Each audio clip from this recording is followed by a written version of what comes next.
José Luis Jiménez, investigador de la Universidad de Colorado, Estados Unidos y experto en aerosoles, a quien saludamos y agradecemos su disponibilidad para aclarar las dudas de los lectores de Heraldo sobre cómo protegernos mejor ante la COVID-19.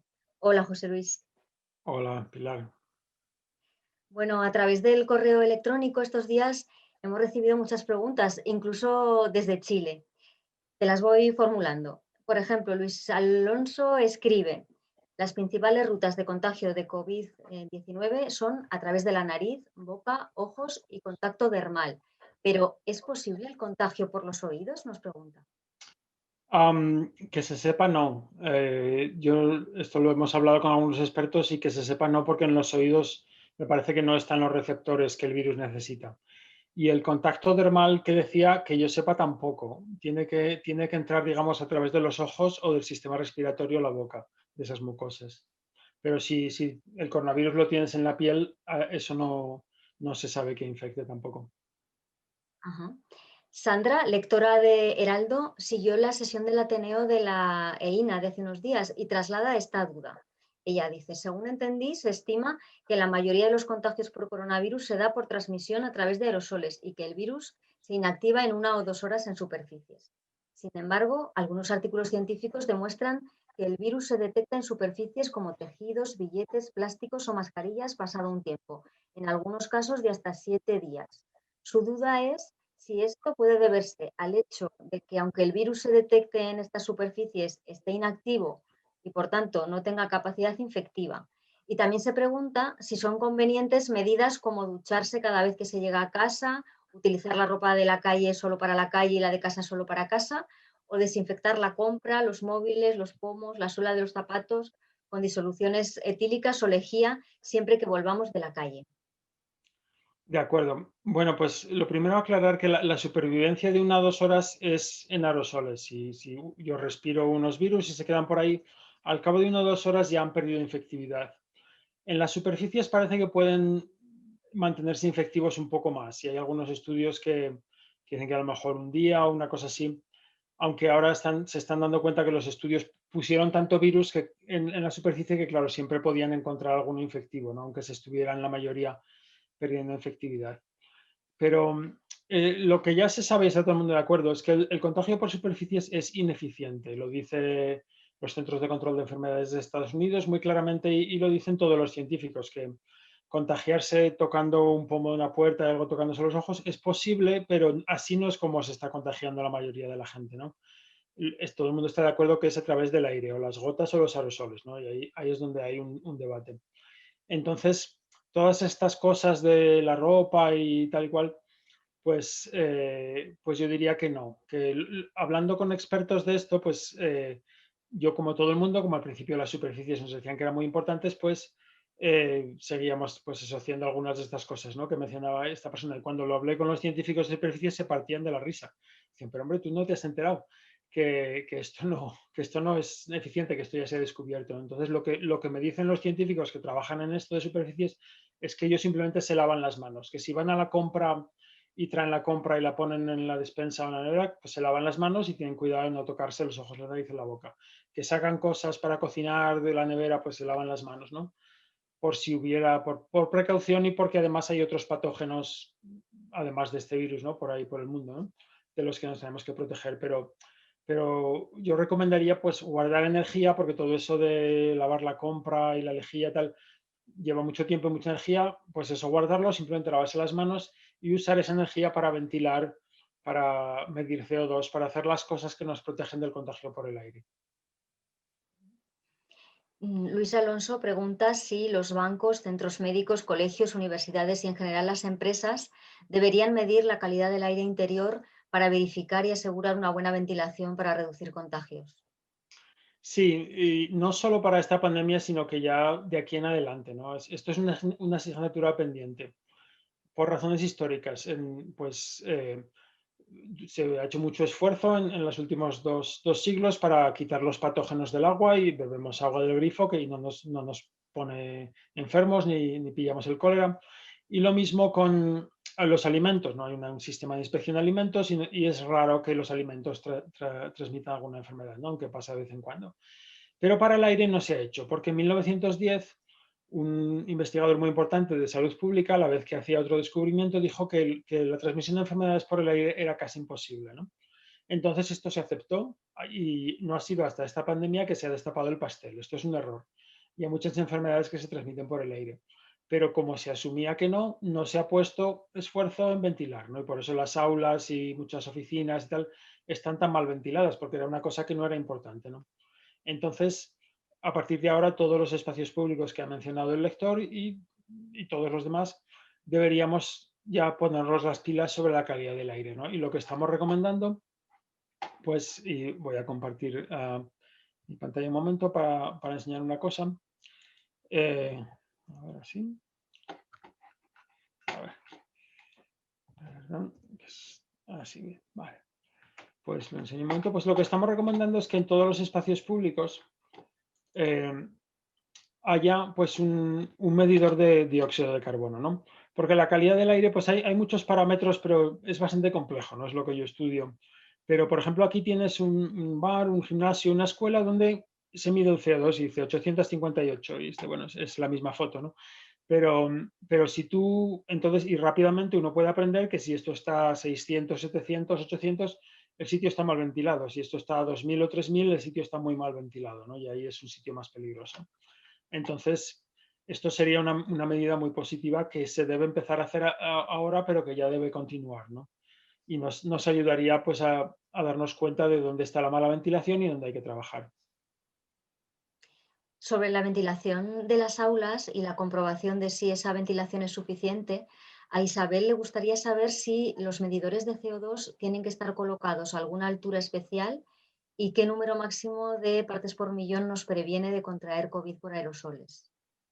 Bueno, pues primero la segunda pregunta. No hay ninguna, si tú estás compartiendo el aire con otras personas en un espacio interior, no dices, bueno, por debajo de este número, la probabilidad de infección es cero. Eso no existe, ¿no? La probabilidad de infección es cero si te quedas en tu casa. Si no, entonces se trata de disminuir el riesgo, ¿no? Por ejemplo, si tú estás en un sitio como en algunas aulas, hay gente que ha medido 4.500 partes por millón, ¿no? Y puedes conseguir abriendo las ventanas que eso baje a 700 partes por millón, pues has bajado el riesgo a 20 veces menos, ¿no? Entonces, tiene un riesgo que podría ser alto a un riesgo que es más bajo, ¿no? Pero no lo puedes, salvo que lo tengas, salvo que el nivel de CO2 sea el mismo que hay al exterior, que es imposible en un sitio donde está respirando, no puedes llegar al riesgo cero, ¿no? Se trata de reducir el riesgo. Y en cuanto a los números, pues son estos números que he mencionado. Al aire libre hay 400 más o menos, ¿no? Partes por millón. De cada millón de moléculas en el aire, 400 son de CO2 y esto es lo que causa el cambio climático y todo esto, pero esto cambia despacio, ¿no? Entonces, en el interior, pues en un sitio bien ventilado para un aula, estamos diciendo pues unas 700 partes por millón, ¿no? Esto, si puedes menos, menos, por lo que he dicho, ¿no? Pero 700 no pasa de 700 y lo que se ve, pues hubo un estudio de la Unión Europea en Madrid que fueron a medir a 15 colegios antes de la pandemia y de los 15 no había uno que estaba por debajo de 1000 y había varios a 2000 y 3000. Y con los datos que está midiendo ahora la gente, se ven muchas aulas, si no ventilas, rápidamente llegas a 2000, 3000, 4000, ¿no? Y estos son niveles peligrosos. 4000 partes por millón quiere decir que el 10% del aire que respiras lo está respirando por segunda vez. Alguien ya lo ha respirado y lo ha exhalado, ¿no? Y al exhalar puede haber exhalado virus, entonces esa es la situación que hay que evitar. Respirar mucho tiempo el aire que exhalan otros en gran cantidad y para eso nos ayuda el CO2. Sí, Isabel preguntaba dónde colocar los medidores de CO2 también. Así es verdad. Pues simplemente no muy cerca de las personas ni muy cerca de la ventana, ¿no? Por ejemplo, este medidor de CO2 que tengo yo, pues tiene aquí unos agujeritos y por aquí entra el aire. Entonces, si lo pongo aquí y le respiro, digamos, entonces sube el nivel, pero no es el nivel de la habitación, es el nivel de mi respiración, ¿no? Entonces, esto no es representativo. Entonces, pues ponerlo en medio de la habitación, pero no muy cerca de nadie, ¿no? Sí, a lo mejor incluso se puede poner, colgar del techo o en una mesa que esté sin ocupar y tampoco ponerlo en la ventana porque si lo pones en la ventana estás midiendo a lo mejor el aire que está entrando, ¿no? Entonces eso pues en medio de la habitación y no muy cerca de la gente. ¿Y la altura a la que se coloca es también importante? Sí puede ser a la altura a la que respiramos, pero suele ser menos importante. sí. O un poco más arriba, a la altura del techo, porque no nos peguemos en la cabeza con él. Pero hay personas que miden, y por ejemplo esto el profesor Javier Ballester de la Universidad de Zaragoza lo está haciendo, ¿no? Y miden en un aula y miden en diferentes sitios del aula, ¿no? Y se ve que la diferencia es pequeña, ¿no? O sea, que no, esto del sitio no hay que ser muy paranoico, con tal que esté lejos de la gente y no esté en las ventanas, no importa mucho, ¿no? Y la persona puede hacer los experimentos. Una vez que tienes el medidor de CO2, como miden cada minuto, pues lo puedes poner ahí, luego lo puedes poner en otro sitio, luego puedes poner en otro sitio y, y te vas a convencer rápidamente que el aire se mezcla y que no es una cosa muy importante, ¿no? Entonces, donde sea conveniente, con tal que no esté muy cerca de las personas ni las ventanas. En un aula bien aireada, colocar un filtro EPA adecuado sería un añadido más para evitar contagios o no sería necesario. Am, Esto depende, pues si el aula se puede ventilar bien en todo momento, am, pues esto es una buena idea, ¿no? Y si siempre se puede, digamos, en todas las condiciones atmosféricas, se puede llegar a tener esta buena ventilación, pues entonces el filtro no haría falta, ¿no? A ver, eh, siempre tener el filtro va a bajar un poco más el riesgo, ¿no? Es como esto de que si tú tienes 700 partes por millón de CO2 ventilando y lo consigues bajar a 600, pues has bajado un poco el riesgo. Que lo consigues bajar a 500, has bajado un poco el riesgo. Que tienes 700 y pones un filtro, pues también bajas el riesgo, ¿no? La cosa es si cuánto lo estás bajando y si vale la pena ese gasto, ¿no? Entonces siempre va a ayudar que, pues yo diría, en sitios donde siempre puedes ventilar, por las condiciones de tiempo, lo que sea, o porque se ha tomado la decisión que allí todo el mundo va a ir con abrigos y vamos a aguantar siempre ventilando, pues diría entonces el filtro es menos necesario, pero en un sitio que a lo mejor hay algunos días que hace muchísimo frío y es que no se puede ventilar y ese día se cierran las ventanas, entonces los filtros ayudan en esas situaciones, ¿no? Y entonces, pues los filtros EPA funcionan muy bien, tienen un problema, y es un problema serio y es que son caros, ¿no? Entonces, estoy compartiendo la pantalla otra vez. Entonces aquí veis un típico de estos filtro EPA y este es de los que he regalado yo para la escuela de mi hijo y funciona muy bien. Lo que pasa es que cuesta un dineral, ¿no? $500 para una clase, ¿no? Entonces, claro, esto para un colegio, para muchos sitios, muchos negocios es un coste muy alto, ¿no? Lo que estamos proponiendo es hacer este tipo de filtros con un ventilador de los de no pasar calor, que aquí en Estados Unidos son cuadrados, y un filtro de aire acondicionado comercial. Se puede hacer una cosa que funciona igual que un filtro EPA, pero en vez de costar $500 o 500 euros, o lo que sea, cuesta 30 o 40 euros, ¿no? Y funciona igual de bien. Hay un informe, también hecho por el catedrático Javier Ballester de la Universidad de Zaragoza, donde lo demuestra. Y hay estudios en China, hay estudios en Estados Unidos.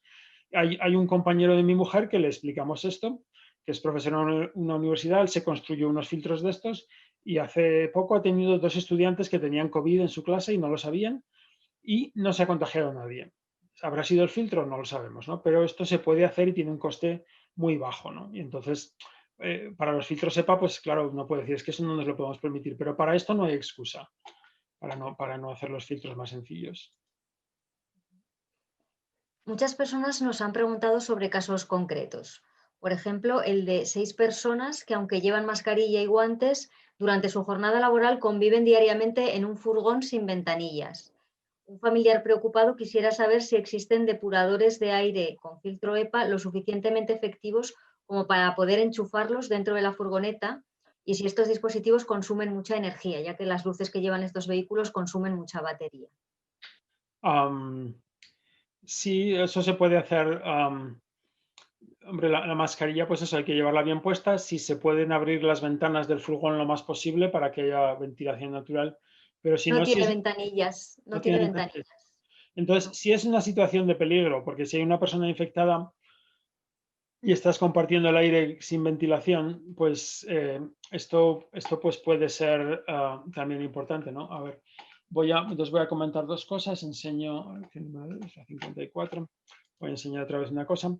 Aunque no tenga ventanillas,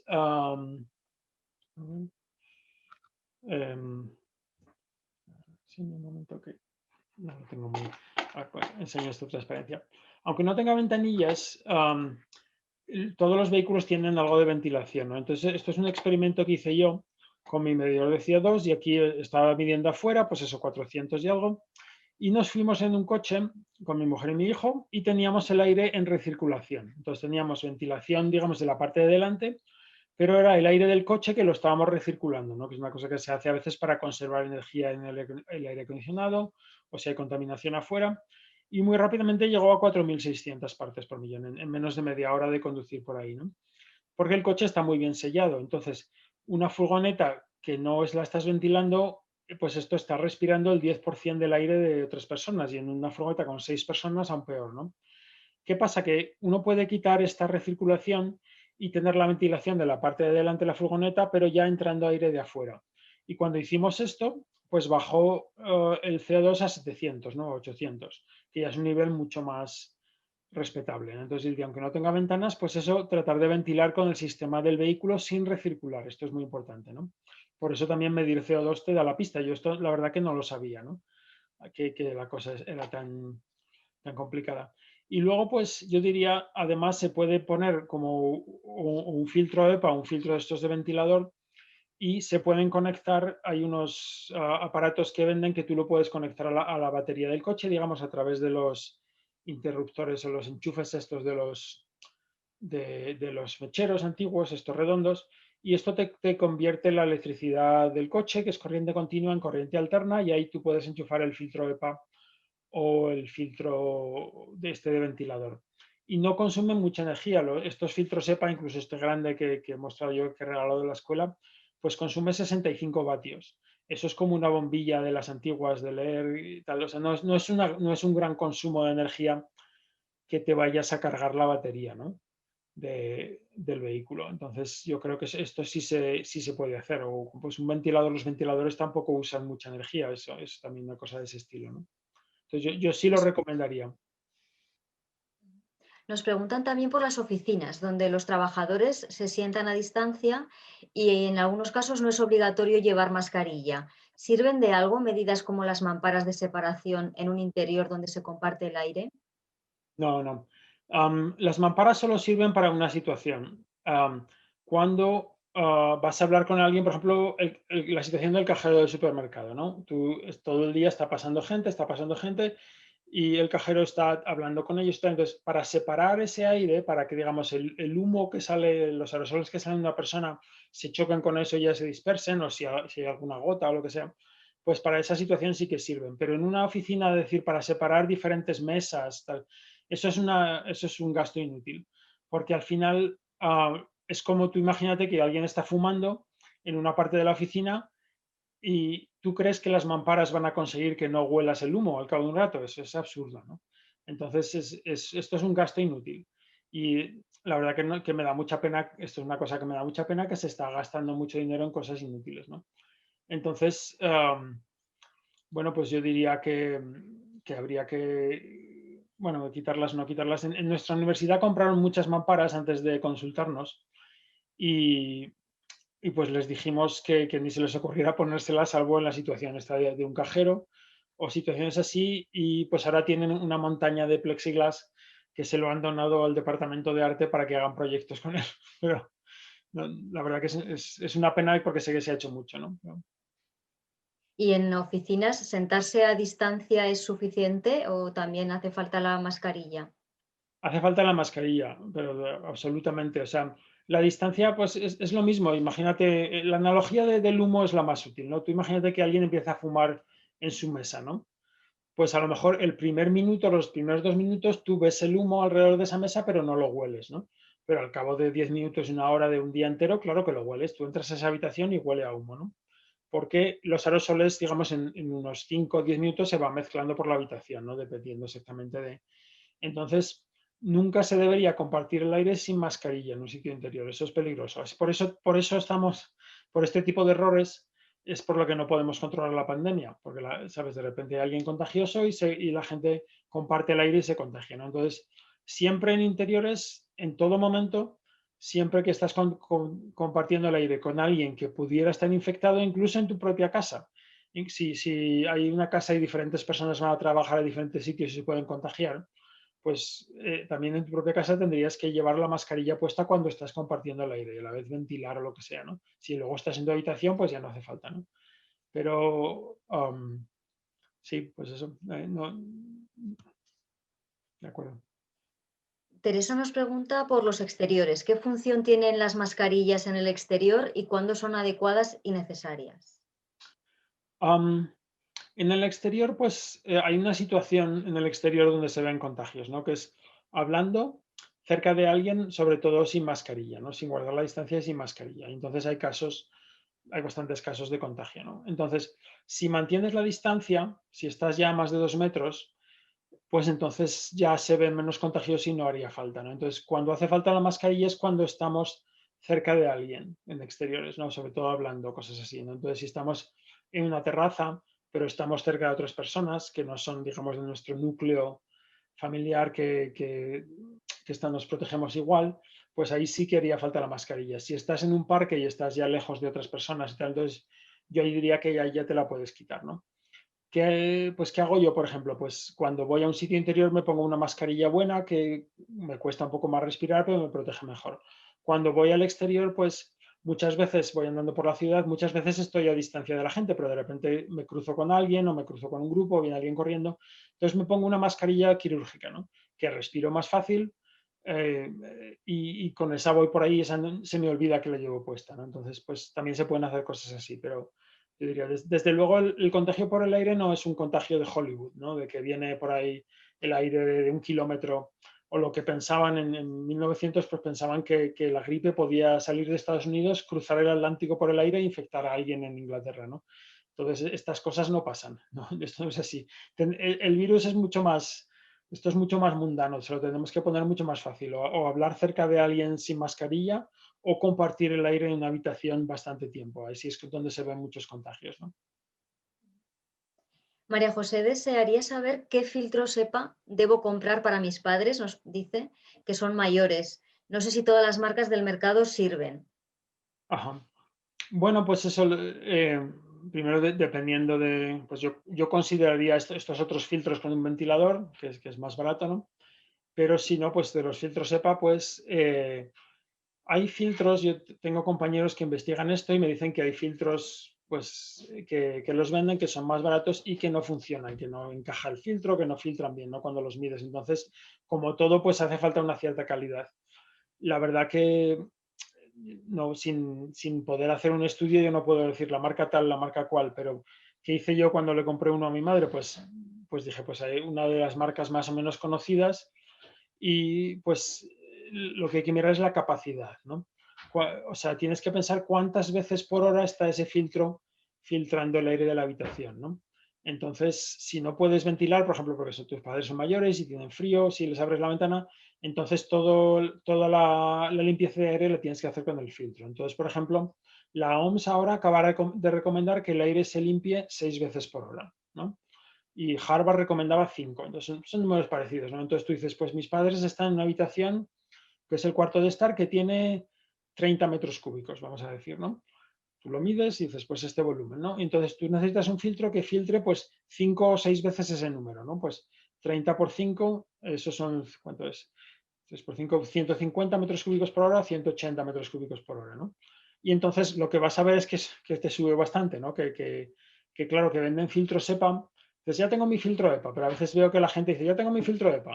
Es chiquitín, pero es como un talismán. Y ya lo tengo allí y ya no me contagio, ¿no? Cuando no es así, es una cosa que tienes que filtrar suficiente aire, ¿no? Un filtro pequeño ayuda un poquito, pero necesitas un filtro suficientemente grande. Y casi la norma que yo veo es que la gente está comprando filtros demasiado pequeños, ¿no? Entonces lo que verás es que seguramente pues te vas a varios cientos de euros, ¿no? Para una habitación normal, ¿no? Y, y entonces que por eso recomendamos los filtros del ventilador, porque claro, puedes hacer muchos más filtros a un coste mucho más bajo con el otro sistema, ¿no? Esta lectora trabaja en un hospital y lleva mascarilla FFP2 y su duda es si, como las habitaciones son pequeñas y los familiares desgraciadamente no cumplen las normas y se quitan sus mascarillas, pregunta si el virus podría vía aerosol entrar por vía conjuntiva. Sí, esto se sabe y hay casos de que la deposición del aerosol en el ojo puede llevar a contagio, ¿no? Esto ya se sabe incluso cuando todavía solo había casos en China, ya había casos así del ojo, ¿no? Pero se piensa, yo esto lo he hablado bastante con otros científicos, que es bastante menos probable que a través de respirar, ¿no? Entonces, porque al respirar constantemente una gran cantidad de volumen de aire está entrando y está en un contacto muy íntimo con una gran cantidad de tejidos internos nuestros, ¿no? Mientras que el ojo, digamos, no respira y tiene que, por casualidad, llegar allí un aerosol y depositarse, ¿no? Que no es tan fácil. Entonces, hay diferentes estimaciones, hay quien piensa, hay un artículo para la gripe que piensan que es el 1%, el ojo es el 1% de lo que infecta respirar, hay otra gente que piensa que a lo mejor es un poco más, pues a lo mejor es el 5%, el 10%. Entonces yo diría, es mucho más importante la mascarilla, ¿no? De llevar una buena mascarilla y ajustársela bien, porque de llevarla bien ajustada, ¿no? Pues puede variar la eficiencia del 50% al 90%, ¿no? Mientras que el ojo es una cosa más pequeña. Pero para gente en situaciones de riesgo, pues alguien que trabaja como esta lectora en un hospital donde la gente no respeta, entonces yo lo que recomendaría son unas gafas cerradas, ¿no? Pues que simplemente bloqueen el aire lo más posible, como a lo mejor unas gafas de estas de tipo de esquiar o hay gafas de laboratorio que aquí en Estados Unidos se consiguen por $8, hay unas fotos en nuestras preguntas frecuentes en la internet y pues eso simplemente impide que el aire entre a la zona de los ojos, ¿no? Entonces, o para gente que trabaja en un supermercado, gente que está expuesta a otras personas mucho tiempo, yo esto sí lo recomendaría. Para ir por la calle no hace falta para otro tipo de situaciones, ¿no? También sobre las mascarillas, a Javier le gustaría saber cuántas horas de uso pueden tener las mascarillas FFP2, pues se dicen cosas muy dispares. Dice, he oído unas veces que 24 horas, otras que hasta 72 horas. Bueno, ¿por qué tienen una vida limitada? Es porque o sea, la mascarilla es una tela que, digamos, que es como si te imaginaras una tela de araña, ¿no? Que los aerosoles van por ahí y es muy pegajoso y si lo tocan o si por el movimiento browniano tal, los aerosoles se quedan allí en la mascarilla, ¿no? Y ahí el virus ya, una vez que se ha pegado, es como una tela de araña, es muy, muy, muy difícil que vuelva a salir. ¿Por qué hay una vida limitada, digamos, de estas FFP2? Porque tienen una cosa que es una carga electrostática, que atrae es como si te imaginaras, es una tela de araña, pero que además tiene como un imán. Viene por el aerosol y va a pasar por el agujero, pero como está como imantado, lo atrae, ¿no?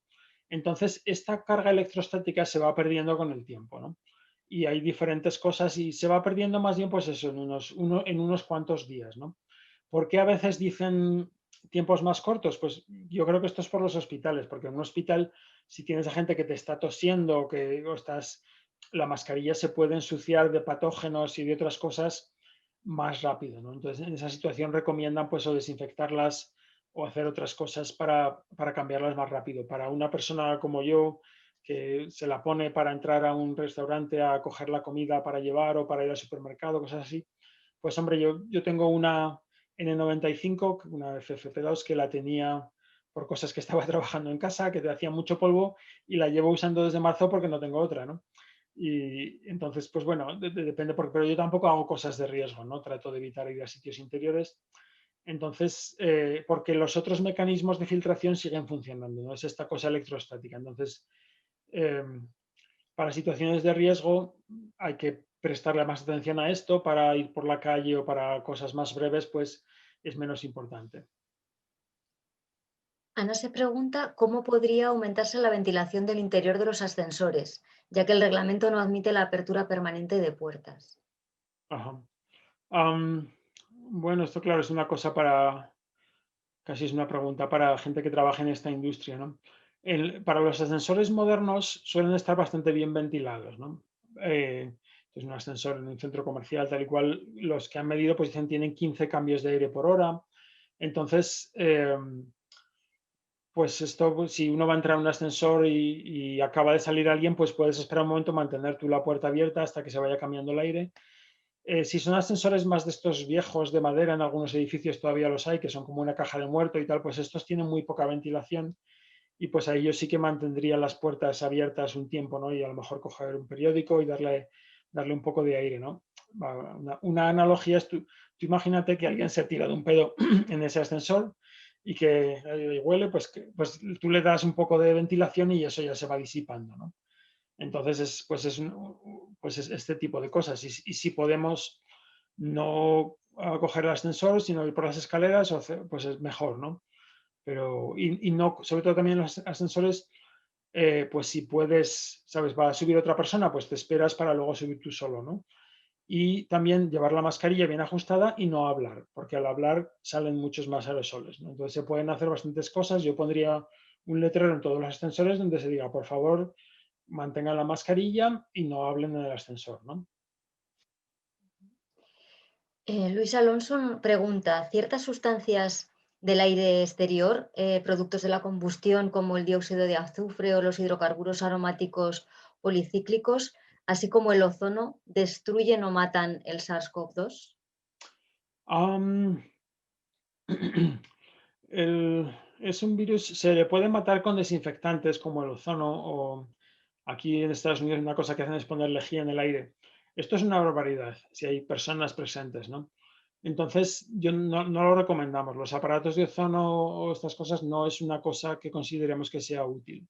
¿Por qué? Porque el ozono, estos desinfectantes que matan al virus por unas reacciones químicas, las mismas, o sea, el virus está hecho de proteínas y de grasa y de ácidos nucleicos, que es lo mismo que estamos hechos nosotros, ¿no? Entonces, por la misma razón que estas reacciones químicas le hacen daño al virus, nos hacen daño a nosotros, ¿no? Si estamos expuestos. Y el ozono se sabe que mata casi a 500.000 de personas al año en el mundo porque es un contaminante peligroso, ¿no? Entonces, es muy peligroso poner ozono donde hay gente, ¿no? Y que la gente esté respirando ese ozono. Eso no vale la pena. Yo diría que el daño que hace el ozono es más de lo que te salva del virus. El ozono sirve pues para desinfectar agua o para desinfectar superficies, ¿no?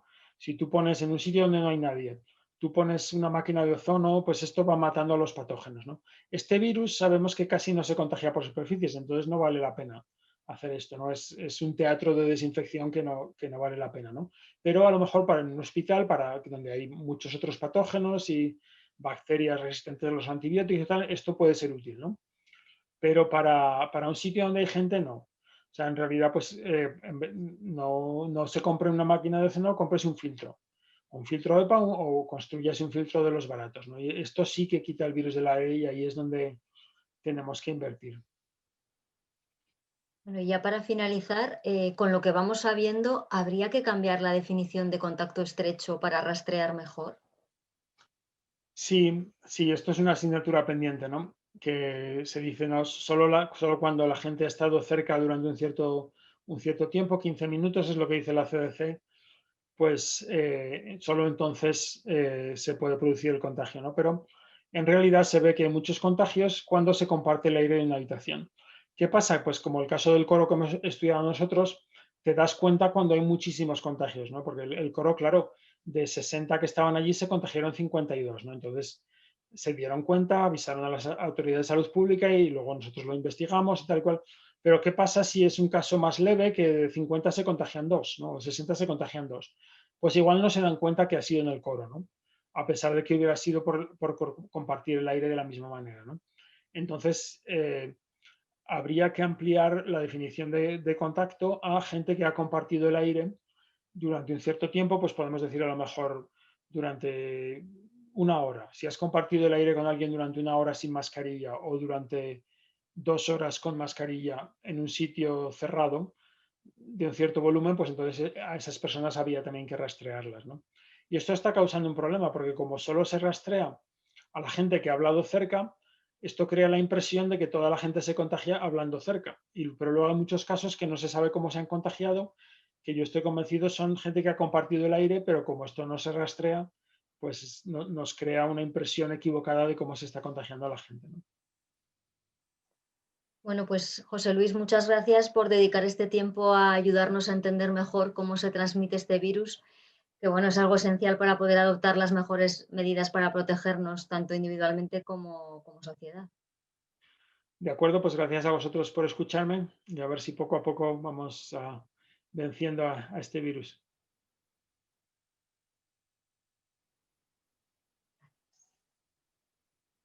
¿Lo dejamos? Sí. Vale, le paro la grabación.